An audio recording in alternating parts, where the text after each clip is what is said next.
जय हिंद साथियों। भारत की राज्य व्यवस्था यानी कि इंडियन पॉलिटी से यहाँ पे मैंने आपको 300 क्वेश्चन कंप्लीट करा दिए हैं।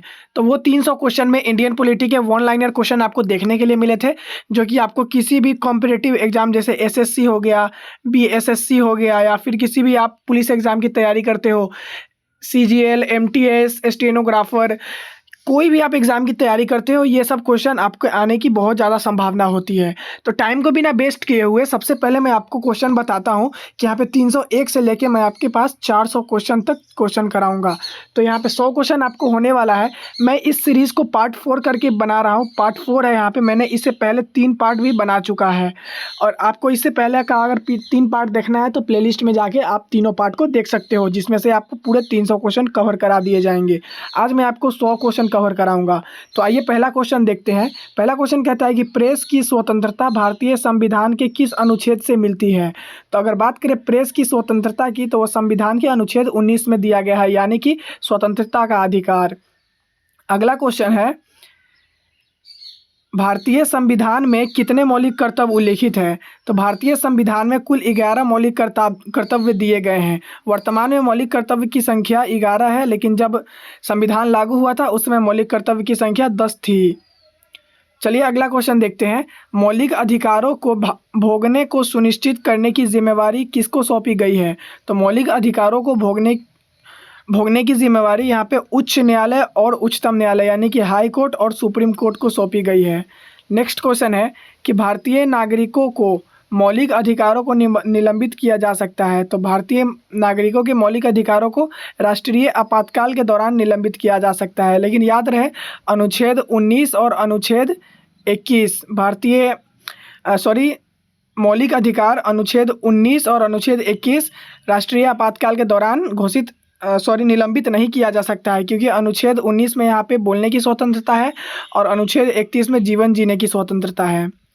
अगला क्वेश्चन देखें यहाँ पे। तो अगला क्वेश्चन कहता है, किस अनुच्छेद में समता का अधिकार का प्रबंध है। तो समता का अधिकार यहाँ पे अनुच्छेद 14 में दिया गया है। समता का अधिकार सबसे पहले अनुच्छेद 14 में मिलता है। अल्पसंख्यकों के हितों की सुरक्षा पर किस अनुच्छेद में विचार किया गया है। तो अनुच्छेद 29 में अल्पसंख्यकों के हितों की सुरक्षा अनुच्छेद 29 में किया गया है। अनुच्छेद 30 में भी कुछ अल्पसंख्यकों के लिए शिक्षा एवं संस्कृति का अधिकार देखने को मिलता है। नेक्स्ट क्वेश्चन है, भारतीय संविधान में राज्य के नीति निर्देशक सिद्धांत किस देश के संविधान से लिए गए थे। तो राज्य के नीति निर्देशक सिद्धांत की अगर बात करें यहाँ पे, तो वो आयरलैंड से लिए गए थे। अगला क्वेश्चन है, भारतीय संविधान के किस भाग में भारत को एक कल्याणकारी राज्य के रूप में स्थापित करने की बात कही गई है। तो भारत को एक कल्याणकारी राज्य के रूप में स्थापित करने की बात जो है यहाँ पर राज्य के नीति निर्देशक सिद्धांत में कही गई है। अगला क्वेश्चन है कि भारतीय संविधान के किस भाग में सामाजिक एवं आर्थिक लोकतंत्र को सुनिश्चित किया गया है। तो सामाजिक एवं आर्थिक लोकतंत्र को यहाँ पर राज्य के नीति निर्देशक सिद्धांत में सुनिश्चित किया गया है। अगला क्वेश्चन है 310वां नंबर क्वेश्चन। यहाँ पे देखें कि भारतीय संविधान नागरिकों के लिए आर्थिक न्याय किसके माध्यम से सुनिश्चित करता है। तो आर्थिक न्याय जो है यहाँ पे राज्य के नीति निर्देशक सिद्धांत के द्वारा सुनिश्चित किया जाता है। संविधान का कौन सा भाग राज्य की नीति निर्देशक सिद्धांतों से संबंधित है। तो भाग 4 की अगर बात करें यहाँ पे, तो अनुच्छेद 36 से लेके अनुच्छेद 51 तक राज्य की नीति निर्देशक सिद्धांत की व्याख्या की गई है। किस निर्देशक सिद्धांत पर गांधी जी के नैतिक दर्शन का प्रत्यक्ष प्रभाव है। तो यहाँ पे गोवध पर निषेध यहाँ पे बिल्कुल करेक्ट जवाब हो जाएगा। अगला क्वेश्चन है, अगला क्वेश्चन देखने से पहले इस पीडीएफ का क्रेडिट जाता है यहाँ पे www.naukri-aspirant.com को यहाँ पे जाता है क्रेडिट। तो चलिए हम अगला क्वेश्चन देखते हैं। ग्राम राज्य के माध्यम से राम राज्य के बारे में किसने कहा था। तो ग्राम राज्य के माध्यम से यहाँ पे राम राज्य महात्मा गांधी ने कहा था। महात्मा गांधी बिल्कुल करेक्ट आंसर हो जाएंगे। संविधान के किस संशोधन से राजनीति के निर्देशक सिद्धांतों को मौलिक अधिकार पर प्रमुखता की स्थिति मिली। तो 42वां संविधान संशोधन यहाँ पे 1976 में हुआ था। उसमें राज्य के नीति निर्देशक सिद्धांत को मौलिक अधिकारों की अपेक्षा अधिक प्रमुखता मिली थी। भारतीय संविधान के अनुसार कार्यपालिका का प्रमुख कौन है। तो भारतीय संविधान के अनुसार कार्यपालिका का प्रमुख राष्ट्रपति होता है, और ऐसा अनुच्छेद 63 में कहा गया है। अगला क्वेश्चन है, उपराष्ट्रपति सांसद नहीं होता है। आपको इतना याद रखना है, उपराष्ट्रपति सांसद नहीं होता है।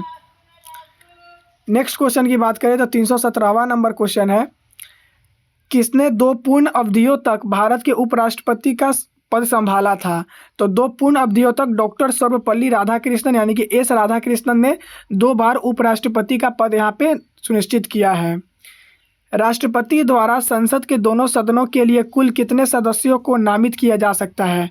तो संसद में कुल 12 सदस्य यानी कि 12 राज्यसभा से और 2 लोकसभा से। भारतीय संविधान के अनुसार केंद्रीय मंत्री किसकी इच्छा रहने तक पद संभालेंगे? तो भारत के राष्ट्रपति के इच्छा तक केंद्रीय मंत्री अपना पद संभालते रहेंगे। तो चलिए 319 क्वेश्चन कंप्लीट हुआ है, 320वां क्वेश्चन की तरफ बढ़ते हैं। तो क्वेश्चन कहता है कि सरकार की राष्ट्रपति प्रणाली के अधीन कार्यकारिणी के सदस्य कौन होते हैं? तो यहाँ पर विधानमंडल के किसी भी सदन के सदस्य नहीं होते हैं। यहाँ पे सरकार की राष्ट्रपति प्रणाली के अधीन विधानमंडल के किसी भी सदन के सदस्य नहीं होते हैं, संसद के सदस्य होते हैं। पहले वित्त आयोग का गठन कब हुआ था? तो पहले वित्त आयोग का गठन 1951 में किया गया था। वित्त आयोग की नियुक्ति कौन करता है? तो वित्त आयोग की नियुक्ति यहाँ पे राष्ट्रपति करते हैं हर 5 वर्ष में। केंद्र और राज्य के वित्त केंद्रीय संसाधनों के निर्णय पर परामर्श करने के लिए राष्ट्रपति द्वारा किस निकाय का गठन किया गया है? तो वित्त आयोग का गठन किया गया है। किस लिए? वित्त आयोग का अगर बात करें यहाँ पे गठन किया गया है केंद्र और राज्य के वित्त केंद्रीय संसाधनों के निर्णय पर परामर्श देने के लिए। संघ लोक सेवा आयोग के सदस्यों की नियुक्ति किसके द्वारा की जाती है? तो राष्ट्रपति के द्वारा यहाँ पे संघ लोक सेवा आयोग की नियुक्ति की जाती है यानी कि यूपीएससी के सदस्यों की। नेक्स्ट क्वेश्चन है, भारत के वे राष्ट्रपति जो 2 बार राष्ट्रपति के पद पर रहे हो? तो बाबू राजेंद्र प्रसाद यानी कि डॉक्टर राजेंद्र प्रसाद जो हो जाएंगे वो 2 बार राष्ट्रपति के पद पर रहे हैं और पहले राष्ट्रपति भी यही थे।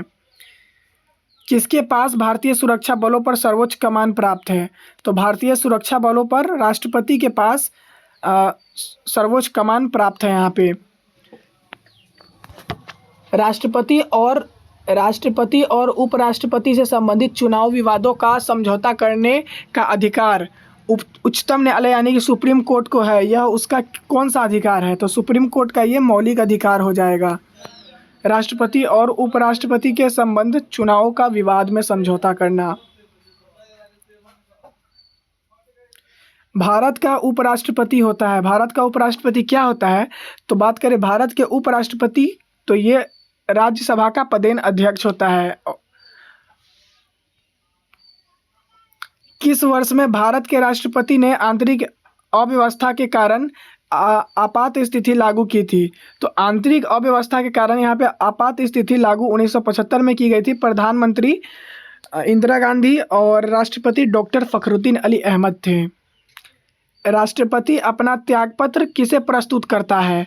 तो बात करें राष्ट्रपति की तो वो अपना त्यागपत्र उपराष्ट्रपति को प्रस्तुत करते हैं। यदि राष्ट्रपति अपने पद से त्यागपत्र देना चाहे तो वह किसे त्यागपत्र देगा? तो अगर राष्ट्रपति अपने पद से त्यागपत्र देना चाहते हैं तो वो अपने त्यागपत्र उपराष्ट्रपति को देंगे।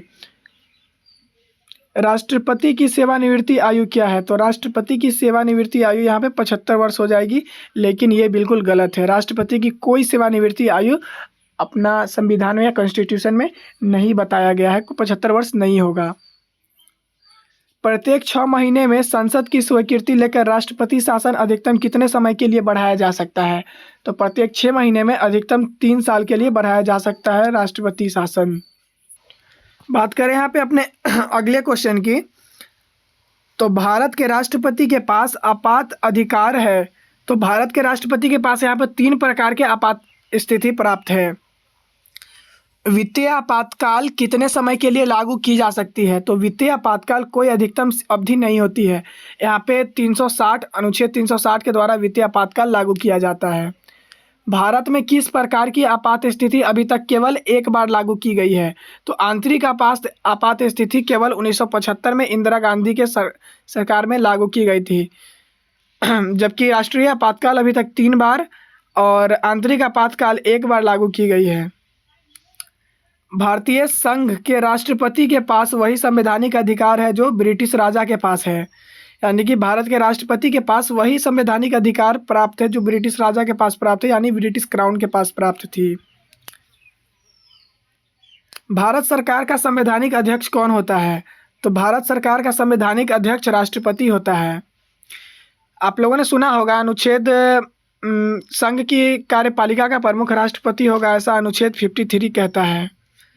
अगला क्वेश्चन है, भारत के राष्ट्रपति को उनके कार्यकाल की समाप्ति से पूर्व महाभियोग करने के लिए किसकी अनुशंसा अनिवार्य है? तो यहाँ पे अनुशंसा की बात करें तो संसद के दोनों सदनों की अनुशंसा होनी चाहिए, ये अनिवार्य लक्षण है। संविधान के उल्लंघन के लिए राष्ट्रपति के विरुद्ध अभियोग कार्यवाही किसमें शुरू की जा सकती है? तो संविधान के उल्लंघन के लिए राष्ट्रपति के विरुद्ध अभियोग संसद के किसी भी सदन में कार्यवाही शुरू की जा सकती है। अगला क्वेश्चन है यहाँ पे कि सरकार का संसदीय रूप का विचार कहाँ से लिया गया है? तो सरकार के यहाँ पे संसदीय रूप का विचार ब्रिटेन से लिया गया है, ब्रिटिश कॉन्स्टिट्यूशन से। अगला क्वेश्चन, भारत में संसदीय ढांचे में दो अस्थायी सदनों का नाम बताइए। तो लोकसभा और विधानसभा, यहाँ पे भारत में संसदीय ढांचे की दो अस्थायी सदन हैं। लोकसभा जो कभी भी भंग किया जा सकता है और विधानसभा जो कभी भी भंग किया जा सकता है। याद रहे, राज्यसभा और विधान परिषद को कभी भंग नहीं किया जा सकता है। भारतीय संसद के संयुक्त सत्र की अध्यक्षता कौन करता है? तो संयुक्त सत्र की अध्यक्षता लोकसभा का अध्यक्ष करता है और राष्ट्रपति के कहने पर बुलाया जा सकता है अनुच्छेद 108 के द्वारा। संसद की लोक लेखा समिति का अध्यक्ष नियुक्त किया जाता है किसे? तो संसद की लोक लेखा समिति का अध्यक्ष नियुक्त किया जाता है लोकसभा के अध्यक्ष द्वारा।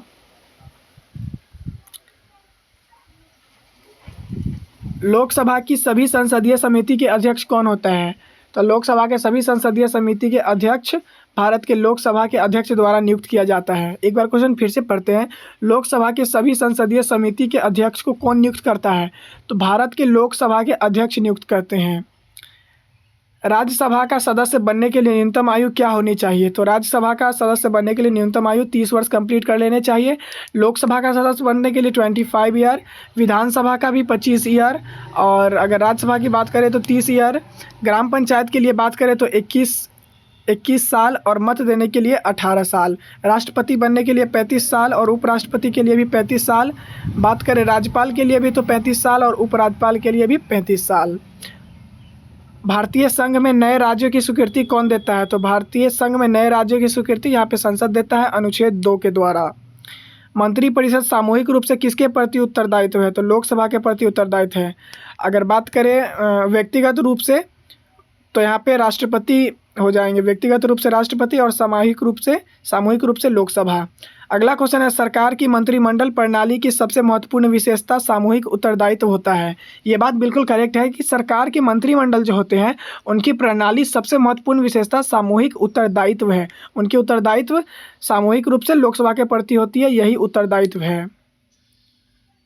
अगला क्वेश्चन देखें, 349 क्वेश्चन कंप्लीट हो चुका है, बढ़ेंगे 350वां क्वेश्चन की तरफ। तो 350वां क्वेश्चन देखते हैं क्या कहता है। तो 350 क्वेश्चन है कि संसद में शामिल है, संसद में राष्ट्रपति शामिल है, लोकसभा शामिल है, राज्यसभा शामिल है। लोकसभा यहाँ निचला सदन हो जाएगा और राज्यसभा यहाँ ऊपरी सदन हो जाएगा। यहाँ संसद में ये तीनों शामिल है, राष्ट्रपति, लोकसभा और राज्यसभा। विधानमंडल का प्रमुख कर्तव्य क्या है? कि अगर बात करें विधानमंडल का प्रमुख कर्तव्य तो ये नियमों को अधिनियमित करना यहाँ पर विधानमंडल का प्रमुख कर्तव्य है। नेक्स्ट क्वेश्चन है, कौन विधायकीय सत्र को स्थगित करने का अधिसूचना जारी करता है? तो यहाँ पे विधायकीय सत्र को स्थगित करने की अधिसूचना राष्ट्रपति द्वारा जारी किया जाता है। यह कौन तय करता है कि संसद में रखा जाने वाला कोई विधेयक या विशेष धन विधेयक है या नहीं? तो ये लोकसभा का अध्यक्ष तय करता है। यहाँ पे अध्यक्ष लोकसभा, बिल्कुल करेक्ट जवाब हो जाएगा। अगला क्वेश्चन है, केंद्रीय विधानमंडल का अध्यक्ष बनने वाले पहले भारतीय कौन थे? तो विधानमंडल का पहले अध्यक्ष विट्ठल भाई पटेल, बिल्कुल करेक्ट जवाब हो जाएगा। अगला क्वेश्चन की बात करें तो विधायिका को किस प्रकार की सरकार में कार्यपालिका से अधिक प्राथमिकता मिलती है? तो विधायिका को संसदीय सरकार में कार्यपालिका से अधिक प्राथमिकता मिलती है। अगला क्वेश्चन है यहाँ पे अपना, जब सरकार के विभिन्न अंगों के बीच सत्ता का बंटवारा हो तो उसे क्या कहा जाता है? जब सरकार के विभिन्न अंगों के बीच सत्ता का बंटवारा होता है तो उसे अधिकार का वितरण कहा जाता है। ये तो लुल्लू पुच्चू सा क्वेश्चन है, हलवा लगता है मुझे। स्वतंत्र भारत की लोकसभा का पहला अध्यक्ष कौन था? हाँ, स्वतंत्र भारत में जब लोकसभा गठित की गई थी तो उसका पहला अध्यक्ष यहाँ पे जीवी मावलंकर हो जाएंगे। संसद के किसी सदन के 2 सत्रों के बीच अंतराल किससे अधिक नहीं होनी चाहिए? तो यहाँ पे 6 महीने से अधिक नहीं होनी चाहिए, यानी कि प्रत्येक वर्ष में कम से कम 2 सत्र आयोजित की जानी चाहिए। अगला क्वेश्चन है, केंद्रीय मंत्रिमंडल के विरुद्ध अविश्वास प्रस्ताव कहाँ प्रस्तुत किया जा सकता है? तो केंद्रीय मंत्रिमंडल के विरुद्ध अविश्वास प्रस्ताव केवल लोकसभा में प्रस्तुत किया जा सकता है, राज्यसभा में बिल्कुल भी नहीं। अगला क्वेश्चन देखें यहाँ पे, तो भारतीय संसद राज्य के किसी विषय पर कानून बनाने के लिए सक्षम है यदि अनुच्छेद 352 के अंतर्गत आपातकाल स्थिति लागू हो और देश के 2 या 2 से अधिक विधानसभा इसका अनुरोध करे। तो यहाँ पे क्या होगा, भारतीय संसद राज्य के किसी विषय पर कानून बनाने के लिए अधिकार रखता है। अनुच्छेद 352 के द्वारा आपातकाल स्थिति लागू हो, यहाँ पे लागू होनी चाहिए। अगला क्वेश्चन है, भारतीय संसद की सबसे महत्वपूर्ण विशेषता क्या है? तो भारतीय संसद की सबसे महत्वपूर्ण विशेषता, इसमें राष्ट्रपति भी शामिल है। ये संसद की सबसे महत्वपूर्ण विशेषता है। केवल राज्यसभा और केवल लोकसभा ही शामिल नहीं है, बल्कि यहाँ पे बात करें राष्ट्रपति भी शामिल होते हैं संसद में। नेक्स्ट क्वेश्चन है, राज्यसभा का कार्यकाल जो मूल संविधान के अंतर्गत 5 वर्ष था, वो 42वें संविधान संशोधन द्वारा बढ़ा के कितना कर दिया गया? तो 42वें संविधान संशोधन द्वारा राज्यसभा का कार्यकाल बढ़ा के 6 वर्ष का कर दिया गया था। लोकसभा का भी 5 से बढ़ाकर 6 कर दिया गया था, परंतु वो वर्तमान में अभी फिर से 5 वर्ष हो गया है। भारतीय संविधान के अधिकांश उपबंधों का संशोधन किया जा सकता है अकेले संसद द्वारा। संसद यहाँ पे अधिकांश उपबंधों का संशोधन कर सकती है सामान्य बहुमत से। यदि केंद्रीय संसद को राज्य सूची में शामिल विधायी शक्तियों और विषयों का ग्रहण करना हो तो इस आशय का प्रस्ताव किसके द्वारा पारित किया जाएगा? तो राज्यसभा द्वारा पारित किया जाएगा यदि केंद्रीय संसद को राज्य सूची में शामिल विधायी शक्तियों और विषयों पर ग्रहण करना हो तो। उत्तराखंड में कुल कितने संसदीय सीट है? तो उत्तराखंड में कुल 5 संसदीय सीट है। यहाँ पे 5 बिल्कुल करेक्ट जवाब हो जाएगा। बढ़ते हैं अगले क्वेश्चन की तरफ। तो गैर धन विधेयक को संसद के हर सदन में कितने वाचन होते हैं? तो गैर धन विधेयक के संसद के हर सदन में 3 वाचन दिए गए हैं यहाँ पे। नेक्स्ट क्वेश्चन है, भारतीय संसद के कामकाज में शून्यकाल का अर्थ क्या है? तो शून्यकाल का अर्थ होता है यहाँ पे प्रश्नकाल और अगली कार्यसूची के बीच का समय। और बात करें यहाँ पे शून्यकाल की, तो शून्यकाल यहाँ पे भारत की ही देन है। लोकसभा अध्यक्ष के वेतन और भत्ते कौन निर्धारित करता है? तो संसद द्वारा ही लोकसभा के अध्यक्ष की वेतन निर्धारित किया जाता है। अगला क्वेश्चन है, ऐसे व्यक्ति कौन है जो राज्यसभा के सदस्य होते हुए राज्यसभा और लोकसभा दोनों में बोल सकते हैं? तो वे मंत्री जो राज्यसभा के सदस्य हैं। देखिए, ऐसे व्यक्ति कौन है जो राज्यसभा के सदस्य होते हुए राज्यसभा और लोकसभा दोनों में बोल सकते हैं? तो जो राज्यसभा के सदस्य होते हैं वो राज्यसभा और लोकसभा दोनों में बोल सकते हैं। बढ़ेंगे अगले क्वेश्चन की तरफ। तो 370 क्वेश्चन अपना यहाँ पे कंप्लीट होने वाला है। हाउस ऑफ द पीपल्स को लोकसभा का नाम किस वर्ष दिया गया? तो हाउस ऑफ द पीपल्स को लोकसभा का नाम 1954 में दिया गया था, लोकसभा गठित होने के 2 वर्ष बाद। संसद के दोनों सदनों में से किसी एक सदन में न्यूनतम कितने सदस्य होने अनिवार्य है जिससे संसद की कार्यवाही चल रही हो? तो कुल सदस्यों का 10वां भाग यानी कि 1/10 अगर काराकोरम कंप्लीट है तो लोकसभा या राज्यसभा आयोजित की जा सकती है, अर्थात संसद ही आयोजित की जा सकती है। लोकतंत्र की महत्वपूर्ण विशेषता किसको प्रमुखता देने की है? तो लोकतंत्र की जो यहाँ पे प्रमुख महत्वपूर्ण विशेषता है वो नागरिकों के प्रमुखता देने की है। लोकतंत्र किसके लिए होता है? नागरिक के लिए होता है या फिर सरकार के लिए होता है? नागरिक के लिए होता है। तो लोकतंत्र की महत्वपूर्ण नागरिकों की प्रमुखता देने की है। भारत का प्रधानमंत्री बनने के लिए अपेक्षित न्यूनतम आयु क्या है? तो 25 वर्ष है। देखिए, अब ऐसा कहीं नहीं लिखा गया है कि भारत का प्रधानमंत्री बनने के लिए न्यूनतम आयु 25 वर्ष होना चाहिए। आपको मैं एक बात बता दूं कि प्रधानमंत्री बनने के लिए कम से कम आपको लोकसभा का सदस्य होना चाहिए, और लोकसभा का सदस्य बनने के लिए न्यूनतम आयु कितनी है? 25 वर्ष। तो यहाँ से हम मान सकते हैं कि भारत का प्रधानमंत्री बनने के लिए कम से कम अपने को 25 वर्ष आयु कंप्लीट करने पड़ेंगे। तो चलिए अगला क्वेश्चन देखते हैं। भारत में अपशिष्ट शक्तियाँ निहित है। तो भारत में अपशिष्ट शक्तियाँ कहाँ निहित है? तो केंद्रीय सरकार के पास अपशिष्ट शक्तियाँ निहित है। किसने प्रधानमंत्री को समकक्षों में प्रथम कहा है? तो मोर्ले व्यक्ति है, मोर्ले नाम के एक व्यक्ति है जिसने प्रधानमंत्री को समकक्षों में प्रथम कहा था। किसने मंत्रिमंडलीय पद्धति को राज्य रूपी जहाज का स्टीयरिंग व्हील कहा है? तो राज्य रूपी जहाज का स्टीयरिंग व्हील म्यूर ने कहा था मंत्रिमंडल पद्धति को। अगला क्वेश्चन देखते हैं यहाँ पे। तो अगला 317वां क्वेश्चन है कि भारत के प्रधानमंत्री का कार्यकाल कितना है? भारत के प्रधानमंत्री का कार्यकाल जब तक उसे लोकसभा के बहुमत का समर्थन प्राप्त है, या फिर कहीं आपको ऑप्शन में अगर 5 साल दिख जाए तो 5 साल भी सही होगा, या ये भी ऑप्शन दिख जाए जब तक उसे लोकसभा के बहुमत का समर्थन प्राप्त है। अगर लोकसभा में ही उनका बहुमत गिर जाता है तो उनकी सरकार भी गिर जाएगी प्रधानमंत्री की। वह प्रधानमंत्री कौन था जिसे संसद ने मतदान द्वारा अपदस्थ कर दिया था? तो बीपी सिंह को संसद ने मतदान द्वारा अपदस्थ कर दिया गया था। केंद्रीय मंत्रिपरिषद का पद और सदस्यता कौन निर्धारित करता है? तो भारत के राष्ट्रपति जो हो जाएंगे वहाँ पे केंद्रीय मंत्रिमंडल के पद और सदस्यता निर्धारित करते हैं। राष्ट्रीय विकास परिषद में कौन शामिल होते हैं? तो राष्ट्रीय विकास परिषद में यहाँ पे सभी राज्यों के मुख्यमंत्री शामिल होते हैं। सभी राज्यों के मुख्यमंत्री बिल्कुल करेक्ट जवाब हो जाएगा। अगला क्वेश्चन है यहाँ पे अपना कि मध्य प्रदेश उच्च न्यायालय की पीठ स्थित है? तो मध्य प्रदेश उच्च न्यायालय का एक पीठ जबलपुर में स्थित है। 382 का क्वेश्चन है कि अंतिम अपीलीय न्यायालय कौन सा है? तो अंतिम अपीलीय न्यायालय सुप्रीम कोर्ट यानी कि उच्चतम न्यायालय हो जाएगा। इससे आगे अपील नहीं किया जा सकता है। भारत का सर्वोच्च न्यायालय हो जाएगा उच्चतम न्यायालय। भारतीय संविधान का अंतिम व्याख्याता कौन है? तो भारतीय संविधान का अंतिम व्याख्याता सर्वोच्च न्यायालय है। दोनों सेम क्वेश्चन था, ये भी और ये भी। चलिए अगला क्वेश्चन देखते हैं। अगला क्वेश्चन कहता है यहाँ पे कि भारत के उच्चतम न्यायालय की केंद्र और राज्यों के बीच विवाद का निपटारा करने की शक्ति किसके अंतर्गत आती है? तो यहाँ पे मौलिक अधिकार हो जाएगा। मौलिक अधिकार जो है यहाँ पे वो भारत के उच्चतम न्यायालय की केंद्र और राज्यों के बीच निपटारा करने की है। अगला क्वेश्चन है उच्च न्यायालय का न्यायाधीश बनने के लिए कम से कम कितनी वर्ष की उच्चतम न्यायालय के अधिवक्ता के रूप में वकालत का अनुभव होना चाहिए? तो कम से कम 10 वर्ष का वकालत अनुभव होना चाहिए उच्च न्यायालय यानी कि हाई कोर्ट का जज बनने के लिए। उच्चतम न्यायालय यानी सुप्रीम कोर्ट में कितने न्यायाधीश हैं? तो सुप्रीम कोर्ट में 30 न्यायाधीश है, लेकिन मुझे लगता है ये गलत है। 33 + 1 हो जाएगा, 33 न्यायाधीश + 1 मुख्य न्यायाधीश। अगला क्वेश्चन है भारतीय संविधान के किस संशोधन के तहत उच्च न्यायालय के न्यायाधीशों की सेवानिवृत्ति की आयु 60 से बढ़ाकर 62 की गई थी? तो 15वें संविधान संशोधन द्वारा उच्च न्यायालय की सेवानिवृत्ति आयु 60 से बढ़ाकर 62 की गई थी। अगला क्वेश्चन है यहाँ पे राज्य के लिए एक निर्वाचन याचिका का निर्णय करने का अधिकार किसका है? तो एक निर्वाचन याचिका उच्च न्यायालय का है। उच्च न्यायालय जो है यहाँ पे राज्य के लिए एक निर्वाचन याचिका का निर्णय करने के लिए अधिकार रखता है।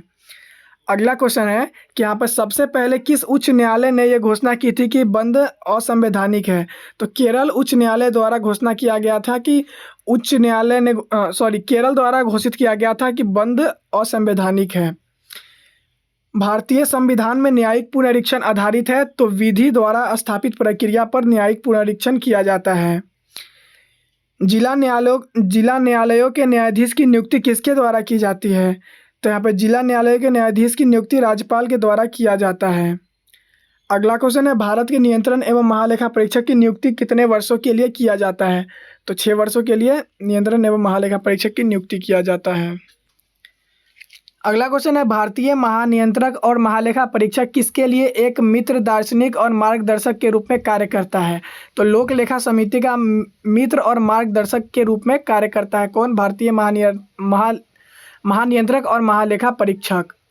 अगला क्वेश्चन यहाँ पर देश में पंचवर्षीय योजना का अनुमोदन करने वाला सर्वोच्च निकाय कौन सा है? तो राष्ट्रीय विकास परिषद यानी कि नेशनल डेवलपमेंट काउंसिल जो है यहाँ पे देश में पंचवर्षीय योजनाओं का अनुमोदन करने वाला सर्वोच्च निकाय है। अगला क्वेश्चन की बात करें यहाँ पे तो संसद में अपनी राय देने के लिए किस अधिकारी को आमंत्रित किया जा सकता है? तो संसद में अपनी राय देने के लिए भारत के महान्यायवादी को आमंत्रित किया जा सकता है, महान्यायवादी को। नेक्स्ट क्वेश्चन भारत का योजना आयोग क्या है? तो भारत के अगर योजना आयोग की बात करें तो भारत का योजना आयोग एक असंवैधानिक निकाय है, यानी कि संविधान में इसकी चर्चा कहीं भी नहीं की गई है। अधिकारी वर्ग करता है तो प्रशासनिक और अर्ध न्यायिक तथा अर्ध विधायी कार्य करता है अधिकारी वर्ग। 398 का क्वेश्चन है संघ लोक सेवा आयोग अखिल भारतीय सेवा कार्मिकों का चयन करता है, यानी कि संघ लोक यूपीएससी आयोग जो है यूपी कमीशन यहाँ पे अखिल भारतीय सेवा कर्मियों की यानी कि आईएएस का चयन करता है। बिल्कुल करेक्ट जवाब हो जाएगा। यहाँ पे अपना 2 क्वेश्चन लास्ट बचा है, उसके बाद 400 क्वेश्चन कंप्लीट हो जाएगा। तो अगला क्वेश्चन की बात करें यहाँ पे तो 399 क्वेश्चन है। भारतीय संविधान में सिविल सेवाओं की कौन सी 3 श्रेणियां का प्रावधान किया गया है? तो सिविल सेवाओं के यहाँ पे प्रशासनिक, पुलिस और भारतीय वन सेवाएं यहाँ पर सिविल सेवा के अंतर्गत आती है। 400 का और यहाँ पे अपना लास्ट क्वेश्चन आज का कंप्लीट होता है। भारतीय संविधान का कौन सा अनुच्छेद निर्वाचन आयोग से संबंधित है? तो अनुच्छेद 324 जो हो जाएगा यहाँ पे निर्वाचन आयोग से संबंधित है। 401वां क्वेश्चन है। यहाँ पे 2 क्वेश्चन यहाँ पे एक्स्ट्रा देखने के लिए मिल रहा है, तो इसे भी कंप्लीट कर लेते हैं। भारत की संसद द्वारा दल बदल विरोधी कानून किस वर्ष पारित किया गया था? तो ये दल बदल कानून 1985 में पारित किया गया था और ये अपने भाग 10 में अनुसूची 10 में 10वीं अनुसूची में देखने के लिए मिलती है। संविधान के किस संशोधन द्वारा मतदान की आयु 21 वर्ष से घटाकर 18 वर्ष की गई थी? तो 61वां संविधान संशोधन 1989 में हुआ था। तो जब 1989 में संविधान संशोधन किया गया उस वर्ष मतदान की आयु 21 वर्ष से घटाकर 18 वर्ष कर दी गई थी। तो यहाँ पे कंप्लीट होता है अपना पार्ट 4 और यहाँ पे पार्ट 4 को मिला के अपना 400 क्वेश्चन भी इसी के साथ कंप्लीट होता है। वन लाइनर क्वेश्चन आपके लिए मैं हमेशा लेके आ रहा हूँ।